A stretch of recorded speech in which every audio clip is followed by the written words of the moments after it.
وَاضْرِبْ لَهُم مَثَلَ الْحَيَاةِ الدُّنْيَا، اور ان کے لیے ذرا بیان کیجئے ایک مثال دنیا کی زندگی کے لیے. کَمَاءٍ أَنزَلْنَاهُ مِنَ السَّمَاءِ، جیسے پانی کہ ہم نے اتارا آسمان سے. فَاخْتَلَطَ بِهِ نَبَاتُ الْأَرْضِ، اس کے ساتھ رل مل کر زمین کا جو سبزہ ہے وہ نکل آیا.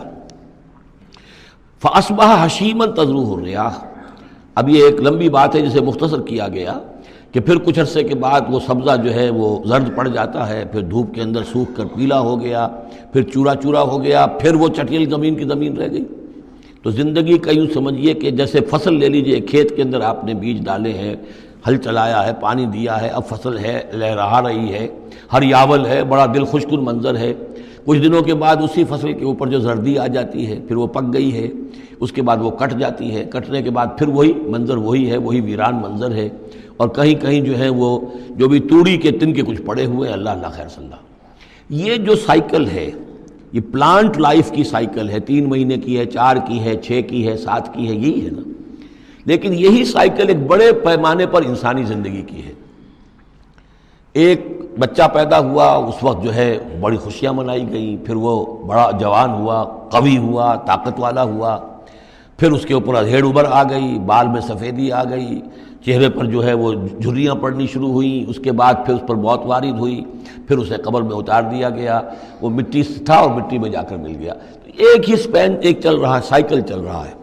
یہ انسانی زندگی کا سائیکل ہے، اور یہ جو نباتاتی زندگی کا سائیکل ہے، فرق اس میں کچھ نہیں ہے. اوپر سے پانی آیا اور زمین کا سبزہ نکل آیا، اوپر سے روح آئی ہے اور ہمارے یہ اجساد اس زمین سے نکلے ہوئے ہیں. ان دونوں نے مل کر ہمیں اس حیات دنیاوی کی ایک شکل دے دی ہے.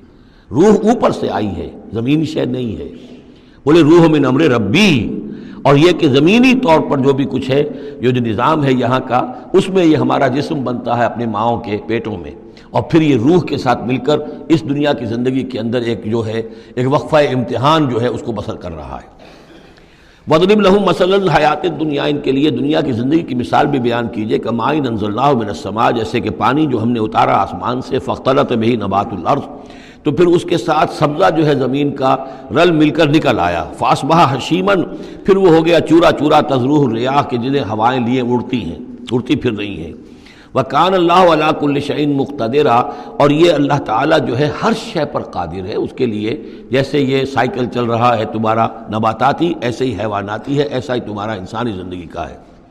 المال والبنون زینت الحیات الدنیا، یہ زینت کا لفظ 3 مرتبہ اس صورت میں آیا ہے، اور یہ اس کا عمود ہے، میں بتا چکا ہوں آپ کو.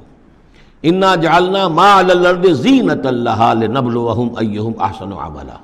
پھر آیا ترید و زینت الحیات الدنیا. اے نبی دیکھیے کہیں لوگوں کو گمان نہ ہو کہ محمد بھی دنیا کی زندگی کی زیبائش اور آرائش ہی پر ریجھے ہوئے ہیں، معاذ اللہ صلی اللہ علیہ وسلم.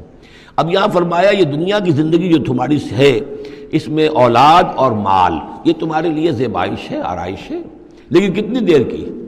صرف اس زندگی کا معاملہ ہے. اسی کے لیے یہ ساز و سامان ہے جو برت لو گے. یہ رشتے جو ہیں یہ بھی یہاں ہی کے لیے ہیں. آخر میں تو ظاہر بات ہے کہ پھر جو ہے تمہیں اکیلے جا کر پیش ہونا اللہ کی عدالت میں. نہ کوئی باپ تمہارا ساتھ دے گا، نہ کوئی بیوی ساتھ دے گی، نہ کوئی بیٹا ساتھ دے گا. کلہم آتی ہے یوم القیامت فردا. اگلی سورہ جو ہے سورہ مریم، اس کے اندر یہ بات آ رہی ہے. اکیلے اکیلے جو ہے پھر وہ اپنا پورا محاسبہ جو ہے اس کو فیس کرنا ہے. المال والبنون زینت الحیات الدنیا، مال اور بیٹے یہ دنیا کی زندگی کی رونق ہیں. والباقیات الصالحات، باقی رہنے والی تو نیکیاں ہیں. نیکی کوئی کمائی ہے اس 30 سال میں، 40 سال میں، 50 سال میں، تو ان کے لیے بقا ہے. مال کے لیے کوئی بقا نہیں ہے. الباقیات الصالحات خیر عند ربک ثواب و خیر عملا، وہ یقیناً بہتر ہیں تیرے رب کے نزدیک ثواب کے اعتبار سے، بدلے کے اعتبار سے بھی، اور توقع اور امید کے اعتبار سے. امید اگر کوئی لگانی ہے تو یہ مال اسباب سے نہ لگاؤ. امید اگر لگانی ہے تو اولاد سے نہ لگاؤ. امید لگانی ہے تو کوئی نیکی اگر ہے اور آخرت میں اس کا اجر و ثواب کی توقع ہے تو تمہارے لیے سہارا جو ہے اصل بننا چاہیے وہ. وَيَوْمَ نُسَيِّرُ الْجِبَالَ، اب یہ قیامت کا نقشہ کھینچا جا رہا ہے. اور جس دن کہ ہم چلائیں گے پہاڑوں کو، وَتَرَى الْأَرْضَ بَارِزَةً، اور تم دیکھو گے کہ زمین بالکل ننگی ہو گئی ہے. کوئی اونچائی نہیں رہی، کوئی نیچائی نہیں رہی، کوئی اونچ نہیں، کوئی ٹیڑھ نہیں، کچھ نہیں، سیدھی چٹیل. پہاڑ چل جائیں گے تو ظاہر بات ہے کہ یہ اونچائیاں ختم ہو جائیں گی. وحشرناہم، اور ہم ان سب کو جمع کریں گے، وَلَمْ نُغَادِرْ مِنْهُمْ أَحَدًا، اور ان میں سے ایک کو نہیں چھوڑیں گے، کوئی بھی نسل انسانی کا جو حضرت آدم سے لے کر اور قیامت کے آخری ساعت تک جو لوگ بھی پیدا ہوں گے سب کے سب موجود ہوں گے۔ وَعُرِضُوا عَلَىٰ رَبِّكَ صَفًّا، اور وہ پیش کیے جائیں گے اپنے رب کے سامنے صفیں باندھے ہوئے۔ لَقَدْ جِئْتُمُونَا كَمَا خَلَقْنَاكُمْ أَوَّلَ مَرَّةٍ، یہ پہلے بھی مضمون آ چکا ہے، آ گئے ہونا ہمارے پاس جیسے کہ ہم نے پیدا کیا تھا پہلی مرتبہ۔ پہلی مرتبہ کب؟ عالم ارواح میں، وہ اکٹھے تھے سب کے سب۔ بعد میں جو دنیا میں پیدائش ہماری ہوئی ہے یہ تخلیق ہے دوسری مرتبہ، یہ زمینی تخلیق کے ساتھ روح کو جوڑ کر جو ہے یہ ہمارا در حقیقت یہ تخلیق ثانی ہے۔ تخلیق اول جو ہے وہ تو ہماری ارواح کی شکل میں ہوئی، اور وہی شکل میں تھی کہ آدم سے لے کر اگر کل دنیا کی زندگی 15,000 برس ہو، فرض کیجئے آدم کے بعد سے لے کر قیامت تک، تو 15,000 برس تک جتنے انسان نسل آدم میں پیدا ہوئے بیک وقت وہ موجود تھے اس وقت بھی، اور بیک وقت موجود ہوں گے قیامت کے میدان میں بھی۔ لَقَدْ جِئْتُمُونَا، آ گئے ہو ہمارے پاس، کما خلقناکم اول مرہ، جیسے کہ ہم نے پیدا کیا تھا تمہیں پہلی بار۔ بل زعمتم ان لن نجعل لکم موعدا، اس وقت ہم نے تم سے ایک قول و قرار لیا تھا، الست بربکم قالوا بلا، لیکن اس دنیا کی زندگی میں تمہیں یہ گمان ہو گیا تھا کہ تمہارے لیے ہم کوئی وقت، وعدے کا وقت مقرر نہیں کریں گے، یعنی ملاقات نہیں ہوگی، تم بھول گئے تھے اس ملاقات کو، جی چرا رہے تھے ہم سے ملنے سے۔ الذین لا یرجون لقاءنا، جو ہم سے ملاقات کے امیدوار ہی نہیں ہیں، اس خیال ہی کو ذہنوں سے دور رکھتے تھے کہ کبھی اللہ کے حضور میں حاضری ہے۔ ووضع الکتاب، اور اعمال نامہ لا کر رکھ دیا جائے گا، وضع۔ اب وہ اعمال نامہ کیا ہوگا؟ کون سا جوائنٹ قسم کا کوئی کمپیوٹر ہوگا؟ ہر فرد نوع بشر، آدم کی ہر نسل کا اس میں پورا کارنامہ زندگی محفوظ ہوگا۔ آپ کو معلوم ہے جیسے کمپیوٹر کے اوپر ایک بٹن دبتا ہے اور وہ سب آ گیا، اور ایک بٹن دبے گا اس کا پورا جو چھپ کر بھی آ گیا۔ ایک ایک فرد کی پوری زندگی کا ریکارڈ موجود ہے۔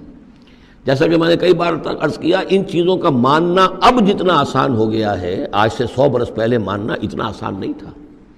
کس قدر گہرے ایمان بالغیب کی ضرورت تھی۔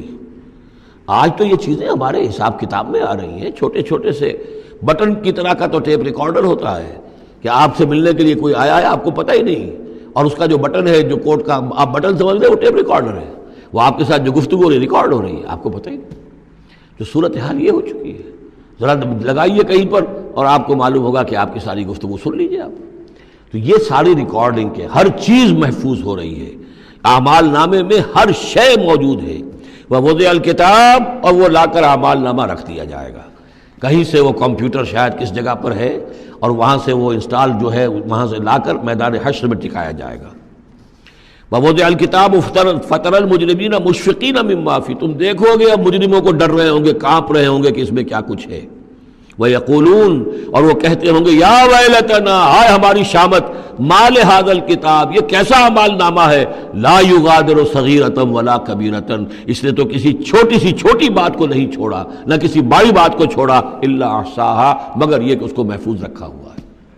اس نے تو مائنیوٹس ڈیٹیلز کو بھی اومٹ نہیں کیا ہے۔ کیسا یہ اعمال نامہ، ما لہذا الکتاب لا یغادر صغیرۃ ولا کبیرۃ الا احصاھا ووجدوا ما عملوا حاضرا، ما عملوا، اور وہ پائیں گے جو بھی عمل انہوں نے کیا ہوگا اسے موجود۔ ولا یظلم ربک احدا، تیرا رب کسی پر ظلم نہیں کرے گا، یہ تمہارے اپنے اعمال ہیں۔